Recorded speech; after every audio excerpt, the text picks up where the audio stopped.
지금 우리는 성경이 어떤 책인지에 대해서 계속 살펴보고 있는 중입니다. 성경은 성령님의 영감으로 기록되어진 오류가 없는 말씀이기 때문에 그 안에 다른 책들과 완전히 구별되어진 다른 독특한 특성들을 가지고 있다고 하였습니다.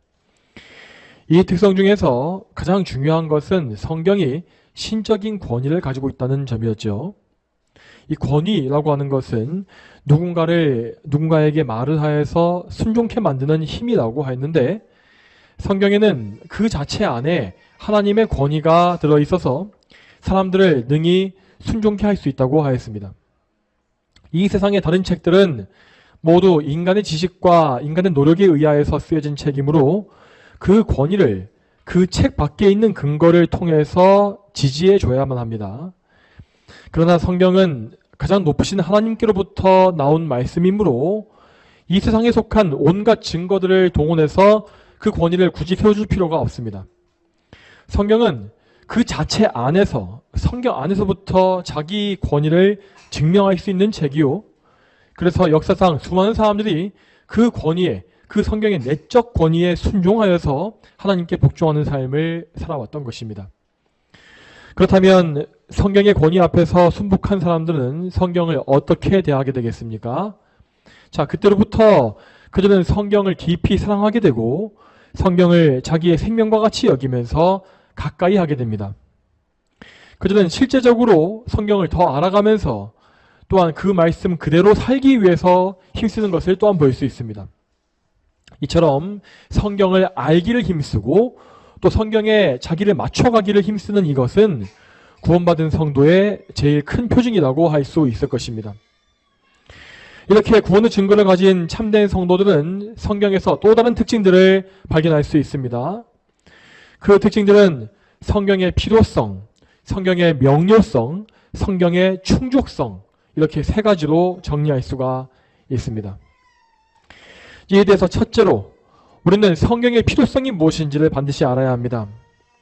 성경은 우리의 구원과 영생을 얻는 데에 반드시 필요한 책입니다. 우리에게 성경이 없다고 한다면 우리는 하나님을 알 수도 없고 구원의 복음을 들을 수도 없습니다.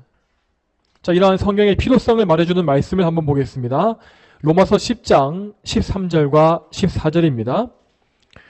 로마서 10장 13절, 14절 말씀을 함께 한번 읽어보겠습니다. 누구든지 주님의 이름을 부르는 자는 구원을 받을 것이다. 그러나 그들이 믿지 않는 분을 어떻게 부르겠느냐? 듣지도 못한 분을 어떻게 믿겠느냐? 전파하는 자가 없이 어떻게 듣겠느냐? 자, 또 이어서 17절 읽겠습니다. 17절 말씀 읽겠습니다. 시작. 그러므로 믿음은 들음에서 나며 들음은 그리스도의 말씀으로 말미암는다. 아멘. 여기에서 사도 바울은 주님의 이름을 부르는 사람들이 구원을 받을 것이다 라고 선포합니다. 이 말씀은 당연히 그냥 입으로만 그리스도의 이름을 부르는 것을 의미하지 않습니다. 이것은 믿음을 요구합니다. 그러니까 자기가 비참한 죄인이라는 사실을 알고 그리스도만이 나의 유일한 구원자시요 주인이심을 고백하는 사람들만이 구원을 받는 것이죠. 그렇지만 그 어떤 사람도 아무런 도움이 없이 그리스도를 믿을 수는 없는 것입니다. 모든 사람은 그리스도가 누구신지를 들어야 하고 또 누군가는 반드시 그리스도를 그에게 전파해주는 사명을 담당해야 합니다. 그리고 당연히 그리스도를 전파하는 그 사람은 자기가 상상이 된 것을 말하는 것이 아니라 성경에 기록되어 있는 그리스도와 그분의 복음을 보고 전해야 하는 것이죠. 이처럼 성경은 사람에게 복음을 전하고 구원하는 일에 반드시 필요한 복음의 원천입니다. 자, 물론 성령님은 아주 가끔씩 때때로 성경이 없는 환경에서도 성경을 통하지 않고서도 사람을 구원하신 경우가 간혹 있습니다. 자, 예를 들어서 이슬람 국가의 경우에는 성경을 접하는 것이 아예 불가능한 사람들이 있지 않습니까? 그런 곳에서 어떤 사람들은 꿈속에서 환상을 보거나 부르심을 받고서 그리스도를 믿는 경우가 가끔 있다고 합니다. 그렇지만 이런 상황은 정말 극히 예외적인 일이기 때문에 우리에게 적용할 수가 없습니다. 그리고 이렇게 구원받았다 할지라도 성령님은 그 사람으로 하여금 반드시 성경 말씀을 찾고 구하도록 인도하십니다. 이처럼 성경은 사람을 구원하기 위해서 성령님께서 사용하시는 필요한 책, 필수적인 책임을 믿어야 합니다. 또한 더 나아가서 성경은 믿음을 가진 사람, 그 성도의 믿음을 더 굳세게 해주고 또한 그 교회를 견고히 세우는 일에도 반드시 필요한 책입니다. 그런데 오늘날 이 많은 교회들은 말씀만 가지고 믿음과 교회를 세워나가는 이 방식을 거의 다 저버렸습니다. 너무나 많은 목회자들이 말씀에서 벗어난 프로그램이나 대중문화 요소를 가지고 와서 교회를 발전시키려고 애쓰고 있습니다. 요즘 사람들은 성경 말씀만 가르치는 것으로 만족하지 못한다. 그렇게 해버리면 교회가 성장할 수 없다라고 말하는 것을 자주 볼 수가 있습니다. 하지만 여러분, 우리 성도의 믿음을 강하게 하고 교회를 견고히 세우는 것은 항상 하나님의 말씀인 성경입니다. 성경을 올바르게 있는 그대로 가르치고 또한 하나님의 말씀을 선포하는 것이 아니라면 교회는 결단코 굳건히 세워질 수 없는 것입니다.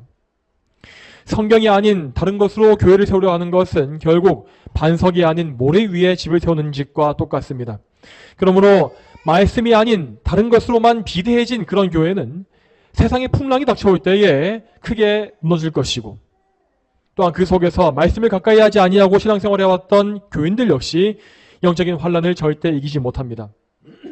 그러므로 우리는 항상 성경의 이 필요성, 이것을 깊이 인식하고 성경을 통해 역사하시는 성령님께 절대적으로 의지해야 할 것입니다.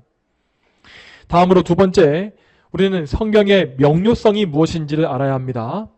자, 여러분, 이 명료하다라는 말이 무슨 뜻입니까? 이 말은 한마디로 뚜렷하고 분명한 것을 의미합니다. 그러니까 어떤 책이 명료하게 쓰여졌다라고 한다면 우리는 그 책을 읽을 때에 어렵지 않게 읽고 또 이해할 수가 있다는 것입니다. 이 말 그대로 성경은 정말로 명료하게 기록된 책으로서 모든 사람이 충분히 읽고 해석해서 뜻을 이해할 수 있는 책으로 쓰여졌습니다. 자, 그런데 이 말은 성경의 난이도 자체가 쉽다라고 하는 뜻을 뜻하지는 않습니다. 분명 성경에는 우리가 이해하기 어려운 구절들이 포함되어 있고 반드시 목회자의 설명과 가르침이 필요한 부분이 포함되어 있습니다. 자, 그리고 우리 인간의 능력 안에서 완전히 이해할 수 없는 그런 신비한 것들도 성경에는 나와 있죠.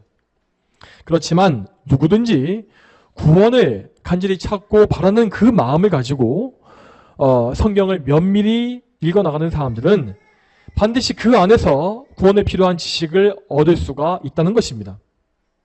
자, 하나님은 성경을 기록하실 때에 우리가 이해할 수 없는 암구호를 써놓으신 것이 아닙니다.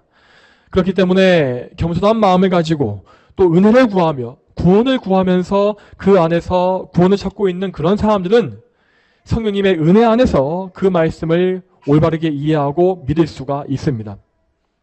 하지만 이와 반대로 하나님의 은혜를 받지 못하는 사람들은 성경을 읽을지라도 그 뜻을 명확히 정확하게 이해할 수 없습니다. 그들은 불신앙과 교만함으로 성경을 대하게 되며 구원 얻고자 하는 간절함도 그 마음속에 없습니다. 이러한 사람들에게는 성령님이 주시는 은혜가 없기 때문에 같은 말씀을 똑같이 읽을지라도 아무런 감흥이 없이 냉랭하게 읽을 수밖에 없는 것입니다. 자, 이에 대해서 성경 말씀을 찾아보겠습니다. 요한 1서 2장 20절과 21절 말씀 보시기 바랍니다. 너희는 거룩한 분에게서 기름 부음을 받았고 너희 모두가 알고 있다. 내가 너희에게 쓴 것은 너희가 진리를 모르기 때문이 아니라 그것을 알기 때문이며 또 모든 거짓은 진리에서 나오지 않았다는 것을 알기 때문이다. 아멘. 여기에서 사도 요한은 이 편지를 받는 모든 성도들이 성경을 알고 있다라고 말을 합니다. 자, 왜 그렇습니까?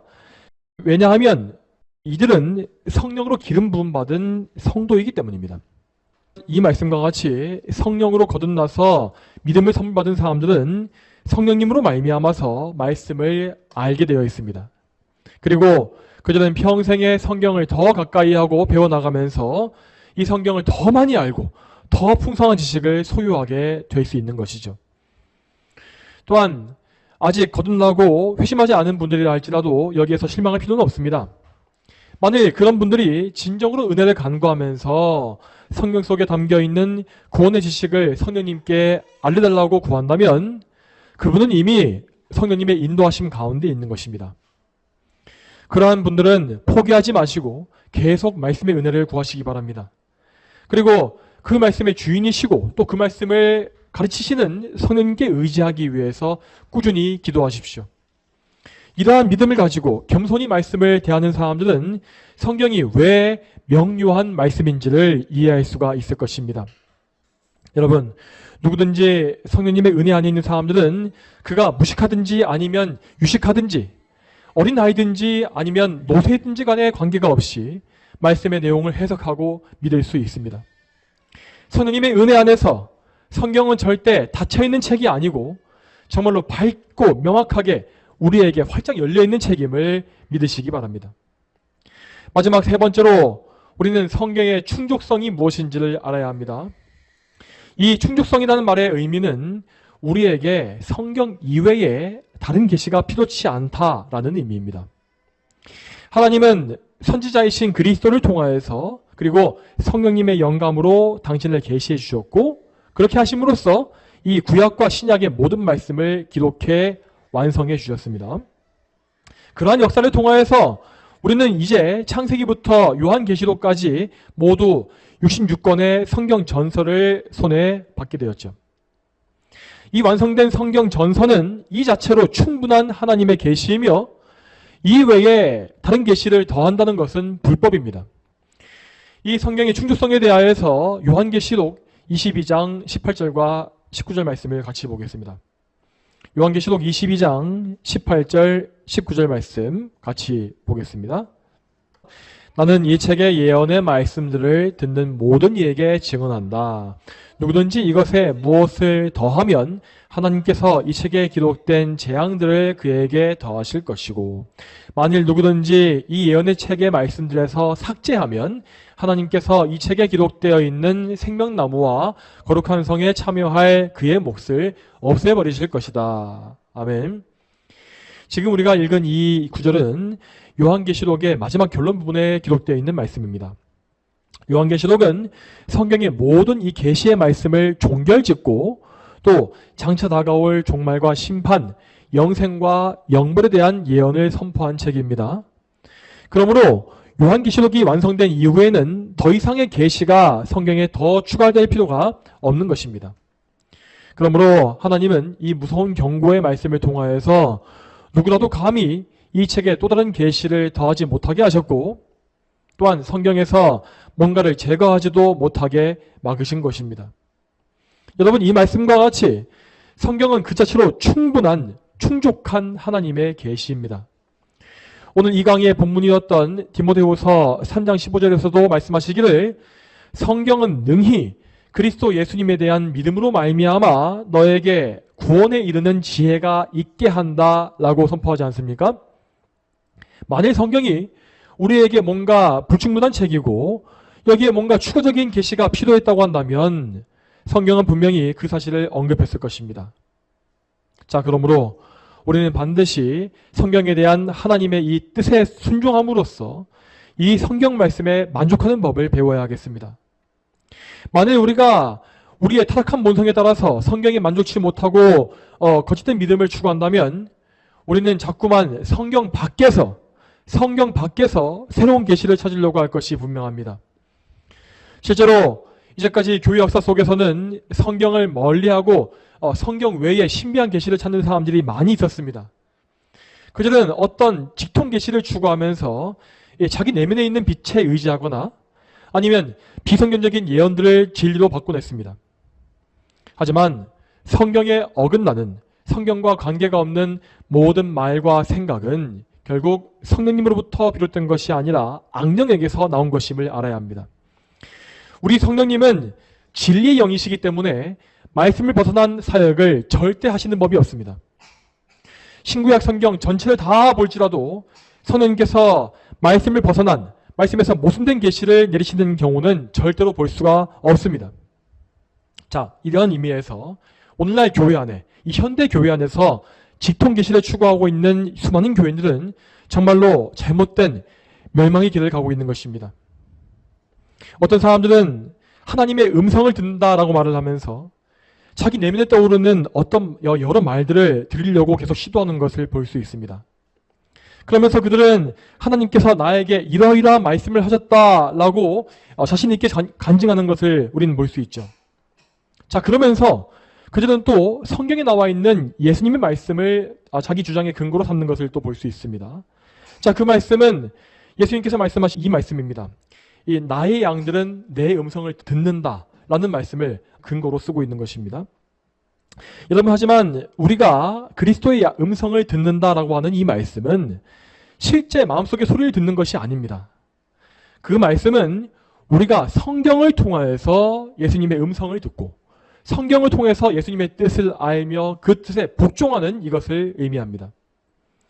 성도 여러분, 우리는 항상 성경이 우리를 위해서 주어진 충분한 말씀이라는 사실을 인정하고 이 말씀에 우리의 지식과 마음을 둬야 합니다. 하나님께서는 우리가 그분에 대해서 알아야 하는 충분한 지식을 이 책에 계시해 주셨고 우리의 구원과 성화와 영생을 충분히 이뤄내고 남을 수 있는 진리를 성경에 다 넣어주셨습니다. 그러므로 평생에 이 성경을 가까이 하고 사랑하며 연구하는 하나님의 백성들은 하나님을 풍성히 알고 더 알아가는 그러한 복된 인생을 누릴 것입니다. 우리 모두가 이 은혜를 사모하기를 소망합니다. 그리고 우리 모두가 성경을 진정으로 사랑하고 하나님 말씀을 믿으며 그래서 성경의 필요성, 성경의 명료성, 성경의 충분성을 우리가 인정하고 이 말씀을 통하여 하나님께 영광 돌리게 되기를 주님의 이름으로 축복합니다. 다 함께 기도하겠습니다. 하나님 아버지, 오늘도 우리가 이 강의를 통하여서 성경이 우리에게 어떤 책인지, 하나님께서 이 책을 어떤 책으로 만드신 것인지를 보게 하심에 참으로 감사합니다. 성경엔 참으로 이 내적인 권위, 신적인 권위가 있으며 우리에게 꼭 필요한 책이고 그리고 우리 모두가 성령님의 은혜 안에서 이해할 수 있을 만큼 명료한 책이라고 하였습니다. 그리고 이 책은 우리에게 충족한 책이기 때문에 우리는 이 책, 성경 이외에 다른 것을 찾아 헤매면서 인생을 허비할 필요가 없는 것도 알게 되었습니다. 하나님, 우리에게 이 사실을 믿는 믿음을 주시고 우리가 길을 잃지 않게 하시며 또한 무엇보다 우리가 이 말씀을 그저 머리로만 차갑게 이해하는 것이 아니라 정말로 이 말씀을 사랑하며 이 말씀을 사랑하는 가운데 뜨겁게 붙잡고 묵상하고 따르고 순종하는 그러한 삶을 살 수 있도록 주여 인도하여 주시옵소서. 우리가 정말 이 성경 안에서 진리의 말씀과 우리의 생명을 찾게 하시고 항상 이 성경으로부터 진리의 양식을, 우리를 정말 풍성케 하는 양식을 공급받아서 풍성한 삶을 누릴 수 있도록 주여 인도하여 주시옵소서. 감사드리오며 예수님의 이름으로 기도 올립니다. 아멘.